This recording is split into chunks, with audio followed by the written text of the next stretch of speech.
There is this seductive pull in plastic surgery right now. Oh, yeah. It's the siren song of the short scar.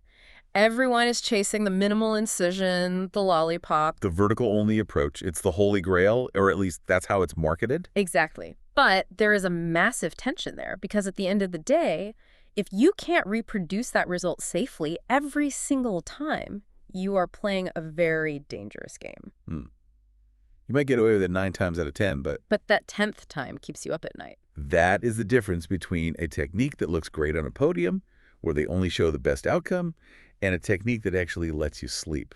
And that's exactly what we're digging into today, the inverted T breast reduction. The reliable workhorse. The old workhorse, yeah. People love to dismiss it as old school or antique, but when you look at the literature, the long-term outcomes, it remains the absolute gold standard for reliability. If you want a result you can bet your license on, this is it. But to be clear, we aren't talking about doing a reduction the way it was done in 1990. No, not at all. This isn't about leaving a massive anchor scar from armpit to sternum. We're dissecting the modern inverted T.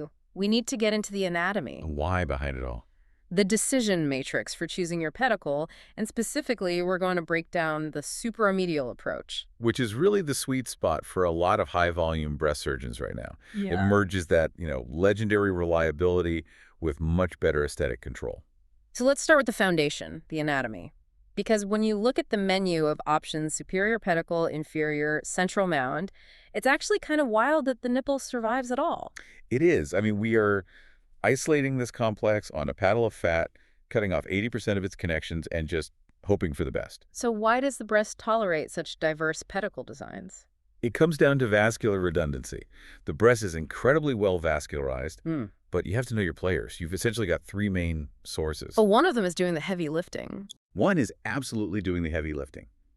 The internal mammary artery. Right. The medial perforators from the internal mammary supply something like 60% of the total blood flow. 60%. Yeah, that is a massive number. It's the powerhouse. So statistically speaking, if you preserve that medial input, you've got a huge safety margin. Huge margin. If you have that 60% locked in, you have leeway elsewhere. Then you've got the lateral thoracic artery handling about 30%. And mostly the upper outer quadrants. Right.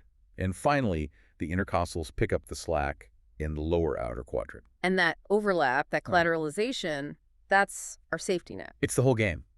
As long as you aren't cutting off all 3 sources, the tissue generally survives. Generally. But blood flow is only half the battle. We have to talk sensation. Oh, absolutely. This is where I see even experienced surgeons get into trouble. You can have a beautiful pink nipple that feels like wood. Because sensation isn't just nerve soup in there. Not at all. The dominant innervation to the nipple comes from the lateral cutaneous branch of the 4th intercostal nerve. The famous 4th intercostal. It's practically a celebrity in anatomy exams. And for good reason. It travels subcutaneously through the lateral breast tissue. So picture this.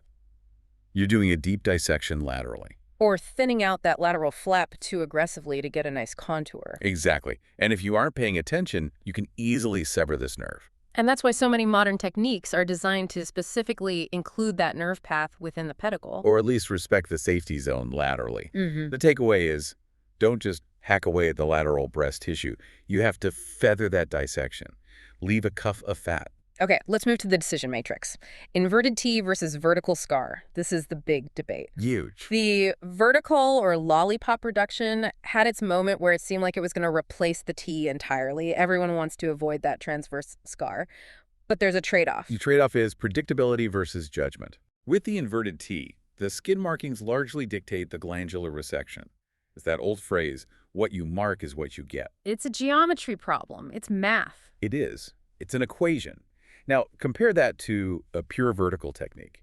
There is often a significant disparity between your skin incision and what you're doing to the gland underneath. So you're relying on skin retraction, fiddling with the tissue. A lot of fiddling. It requires a lot more judgment in the moment. And if you misjudge it, or if the patient's skin quality isn't what you thought, you can end up with pleating, massive dog ears. Or a shape that just bottoms out 6 months later. The vertical technique is unforgiving of poor skin quality. But the inverted T lets you tighten the skin envelope in 2 dimensions. Vertical and horizontal. But here's where it gets interesting. The line between these two is blurring. because we've learned from the vertical principles. Exactly. We shorten the transverse scar significantly.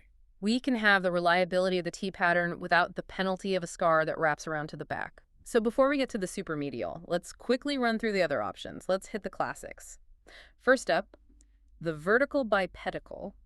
The McKissick? The McKissick is a classic. Think of it as a bucket handle flap. You're attached superiorly and inferiorly. So you fold it on itself to move the nipple up? Seems very safe. It is very safe. I've never seen a McKissick nipple die. But the downside is bulk. You have to leave that upper attachment thick, 2 to 3 centimeters, which can create a fullness. A boxy look in the upper pole. A bit boxy. Less ideal if you want a really crisp, modern contour. Okay, then the inferior pedicle, the American standard. Oh, yeah. If you trained in the U.S., you did 100 of these in residency. For sure. It's reproducible, easy to teach. It is. You designed a pyramidal pedicle based at the fold, usually 4 to 9 centimeters wide, tapering up. What's the critical safety measure here? What's the one thing you can't do? Do not undercut the base. I cannot stress this enough. I see it all the time. Residents try to get more reach, and they start dissecting the pedicle off the chest wall. The flow is coming from the chest wall perforators. You cut that off. You're cutting off the life support, turning an axial flap into a random flap. And that's when you get necrosis. Okay, and just briefly, the central mound. It's distinct. No contiguous skin boundary. It's based purely on the central chest wall musculature. It's good for keratosis, but it's a different beast. More demanding to inset. Exactly. Okay, let's get to the main event. The superomedial pedicle. This seems to be the one a lot of modern surgeons prefer. Why does this win out over the inferior? Versatility and efficiency. How so? The superomedial pedicle rotates incredibly well. The pivot point is higher and medial, so it just swings into position naturally. It works for the inverted T, but it also works if you decide to go vertical intraoperatively. And it's faster. Oh, much faster. Yeah. The de-epithelialization time is much shorter. Think about the surface area of a massive inferior pedicle on a gigantomastia patient. That takes 20 minutes just to remove the skin. With a superomedial, it's a tight little hook. Right. You save time. So let's walk through the setup. We're marking the patient, ideally the day before surgery if you can, right? If possible, yeah. It takes the pressure off. You mark your midline, meridian, and the fold. But here is the first clinical pearl. Don't just follow the existing fold blindly. Because the fold on a huge breast might not be where you want the new fold to be. Exactly. It's often migrated or just gone. Mm-hmm. And you need to measure the fold length. Usually it's 20 to 24 centimeters. And the limbs of your keyhole pattern, the upper flaps, need to match half that length. It's basic tailoring. So the keyhole itself, vertical limbs are maybe 5 to 8 centimeters. But how do we shorten that scar? The cheating maneuver. This is the key. When you mark the medial and lateral endpoints of your incision in the fold, don't take them all the way to the end of the crease. You cheat them up and in by at least 2 centimeters on each side. So you're essentially curving the scar slightly off the anatomical fold. You are. You bring the medial point lateral and the lateral point medial. Sure. And you angle them up slightly. This saves you about 4 centimeters of total scar length instantly. That's significant. That's the difference between a scar that peeks out of a bra and one that's hidden. And critically, it prevents that medial scar from crossing onto the sternum, where it can hypertrophy. So the skin is marked. Now the pedicle design itself. You draw starting superiorly, following the arch of your keyhole, and then swinging down to end near the bottom of the vertical limb, a curved strip carrying the nipple. And once we get into the OR, the execution is fast. De-epithelialize just that keyhole area. Right. It's contained. Less bleeding, saves maybe 10, 15 minutes per side. Now talk to me about the resection, the C resection. Or inverted C. Once the pedicle is defined, you incise straight down to the muscle fascia. And again, the rule applies. Do not undermine the pedicle. Do not undermine the pedicle. It needs to stay attached to the chest wall. Because the blood supply is coming from underneath it. Exactly. Then you remove the breast tissue in a C shape, taking the medial wedge, the inferior tissue, and the lateral tissue. Pouring out the breast around the pedicle. Yes. But be careful laterally. We talked about the nerve. Right? You want to leave that lateral flap, the skin and fat flap thick. We're talking 3 to 5 centimeters thick. To protect blood supply and that fourth intercostal nerve. Exactly. Feather that dissection laterally. Don't just cut straight down to the ribs. Okay, the tissue is out. We have the superomedial pedicle. Now comes the closure, the pillars. This is the secret to getting projection, right? This is the most important part of the shaping. You have a medial void and a lateral void. You bring the glandular pillars on those sides together underneath the nipple. So you're suturing the breast tissue to itself inferior to the pedicle. Right, with a 2-0 suture, usually. You approximate the medial and lateral pillars. This creates a cone. It pushes the breast mound up and gives internal support. So the skin is just a cover. The pillars are the actual structure. Precisely. If you rely on the skin to hold the breast up, you lose. Skin stretches.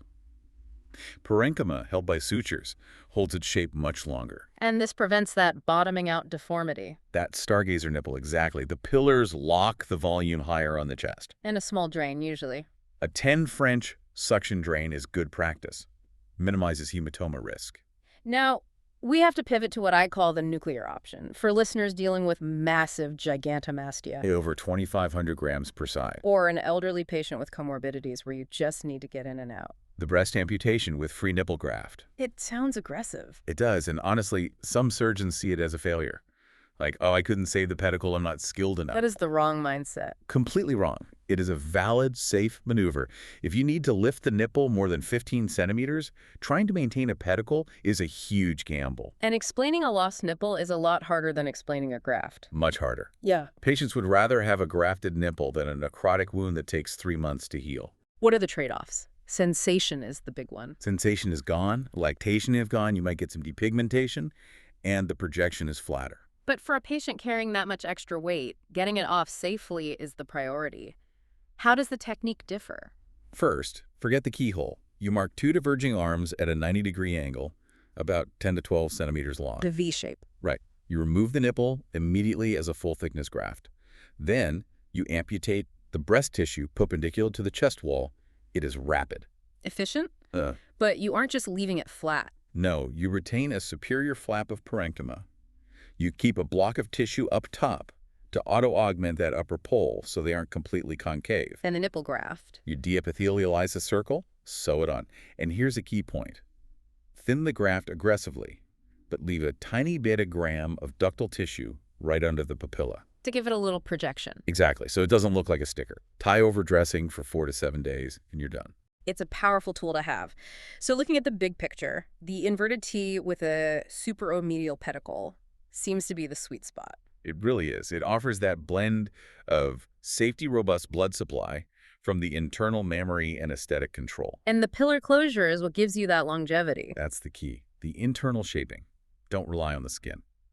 It's interesting. We started this talking about the tension between short scars and reliability, but it seems like with the modern inverted T, we found a way to minimize the scar without compromising the result. That's the takeaway.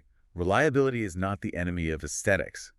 A patient will always be happier with a predictable, beautiful shape and a slightly longer scar than a short scar procedure that has complications. A predictable result trumps a short scar every time. Every single time. Before we wrap up, I want to throw one final thought out there. We talked about the C resection and the pillar closure. Next time you're marking a reduction, really think about how that medial pillar rotation effectively auto-augments the upper pole. We think about reduction as taking away, but the superomedial pedicle is actually a redistribution of volume. You're taking bulk from the bottom and rotating it into the cleavage. It's a lift and fill, not just a cut. That is a great visualization. You're banking that tissue where you want it. Exactly. All right, that's it for this deep dive into the inverted T. Review your marking strategy before your next case. And protect that pedicle base. Always. Thanks for listening. We'll catch you on the next one.